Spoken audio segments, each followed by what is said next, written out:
This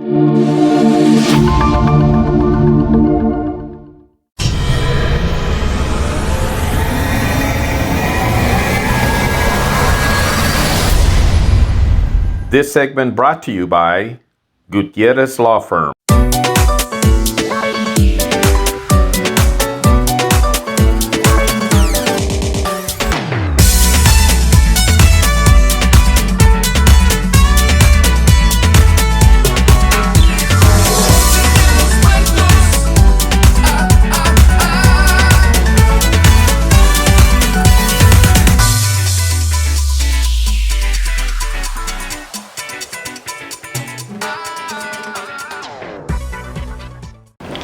Welcome to Arizona Barrio Stories. I'm Irma, and today we are bringing you a segment that we really haven't touched on quite a bit. We've hit culture, history, and traditions, but sometimes we just kind of, for whatever reason, we haven't been hitting sports. Today, our special guest is going to be talking about sports back in the day. So, could you please introduce yourself? Johnny Garcia.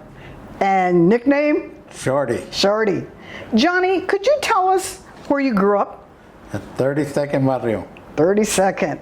And could you tell us how young were you when you first started playing baseball? I really started at the age about 12. And was it just like with neighborhood people, or was it by somebody that... We played in the neighborhood. Uh-huh. There was empty lots. We would get teams there and started playing. And as you, I guess, did better in your skills as you got older, whose idea was it to start up teams? The team that we started at Harmon Park, it was David Amador, the catcher. And to join a team, did you have to try out, or how'd you do tryouts? Everybody had to try out, and with players from different barrios, you know. Some were from Golden Gate or Marcos. We actually didn't know each other, but once we formed a team, we ended up being really close, you know. We became a good team. Lifelong friends. Long friends, that's right.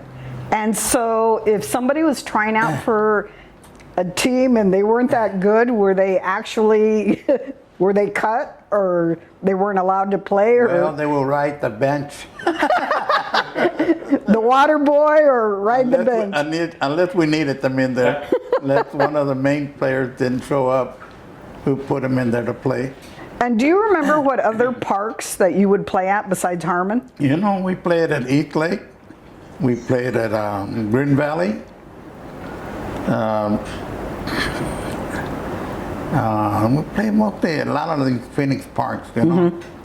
But mostly all our main games were there at Harmon Park. Therefore, the competition was, you know.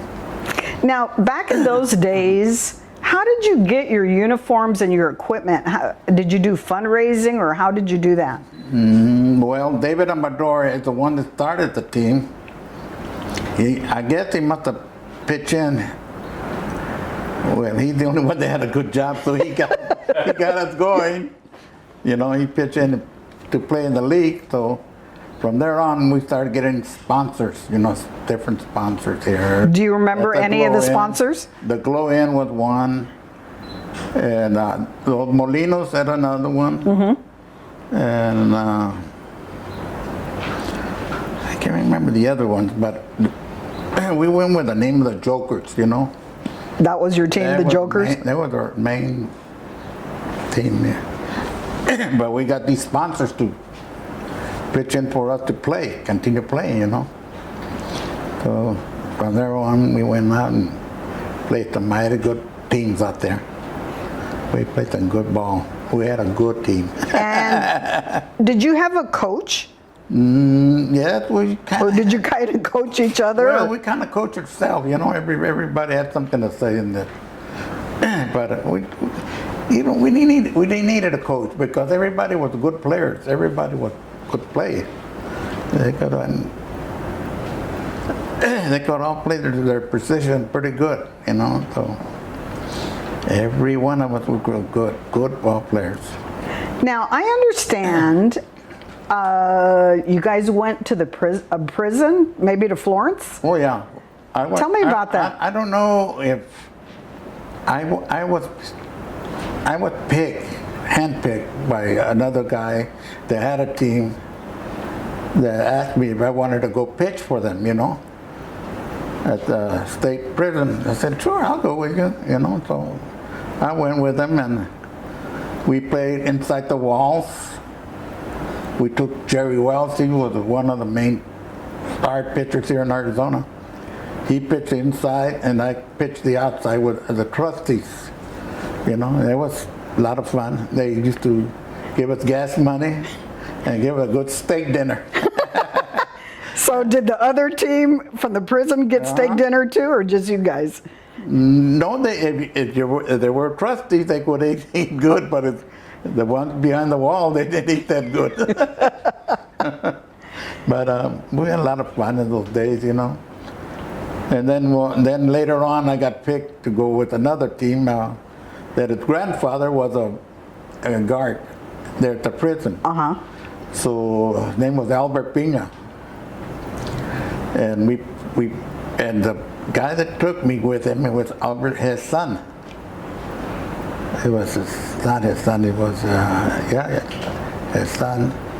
And we played and he said, that was going to tours around the prison on the top, on the walls. A different type of tour that we people aren't used and they to. showed us death row, told where the younger prisoners were and everything, You look down from the top of the wall. It was something to see, Now, were you involved in any tournaments that went out of the city?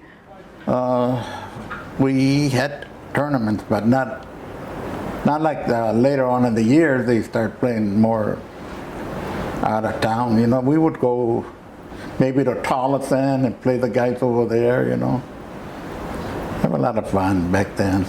Do you ever remember any teams that were just hard to play? I mean, they were really good, just as good as you guys? Oh yeah, every team was good over there. At Harmon Park, everybody was good. But I think we were a little bit better. If I do say so myself. I don't want to brag, but we beat a lot of good teams. We beat Calderon. Nano Calderon used to have a team there. And we beat them. They went in there thinking they could beat everybody. And they looked good because those guys had beautiful uniforms. And they looked like pros compared to us. And we played them and we beat them. I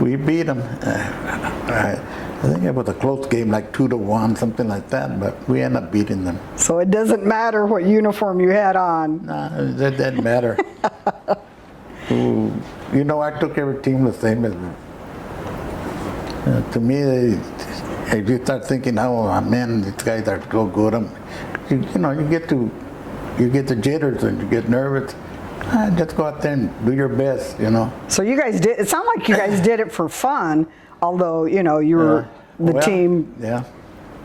Now, did you have a good following? I mean, would you ever look in the audience and on the bleachers and think, wow, there's a lot of people? Yeah, we had fans. We had a lot of fans.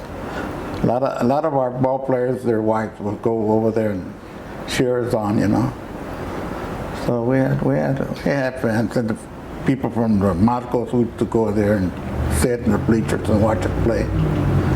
So that was something else back in those days, Do you ever remember a time that, was there ever any hassles with any teams, any problems? We never had no problem with no teams. They had problems between them if they lost. They get mad. Like the Calderon team, when we beat them, they were getting mad at each other because they were blaming each other that they lost. And yet, two of them were so good and kept to me 30. Nice game. You're the one that beat us. So good sports. Yeah, good sports. Good sports. Yeah, back in those days, we would all sit in the bleacher after the game and pitch in and have one and bring in some beer, and everybody would drink one beer and go home. Go home with your wife. Everybody got along. Yeah, we all got along pretty good. That's good. I mean, sometimes you look at the TV now and you see sports and they just don't get along. Oh, exactly. Later on, my younger son was playing ball, and you told me they used to fight all the time. I said, why you guys fight? I don't know. They just don't like us, and we don't like them. And not us. We used to all mingle together. There were a bunch of, not only our team, there were team, Rudy Aranda used to pitch there. And Sonny Otoño was a pitcher there too. And Ruben Garcia. And quite a few good pitchers. You know, later on in the years, even better ones came in. But we did great. We did good. I was proud of all. I'm proud of all them team, all them guys that used to play ball with me. Thank you for sharing your pictures. We're going to be posting pictures along with your story. You. I want to thank you for coming today and talking with us. It's sad that, you know, a lot of people, they don't remember those times, and we're glad that you have a good memory and that you're remembering from back then. I want to thank you for coming. Thank you for sharing your story, and hopefully somebody else will share their story about being on a team. Hopefully somebody else will step up. Yes, somebody else's turn to step up. Thank you for having me. You heard him. He wants somebody else to step up. If you were playing sports back in the day and you want to share your story, email us. Email me, irma.payan@arizonabarriosstories.com. We're waiting to hear from you. Thank you for viewing today. We'll see you on our next episode.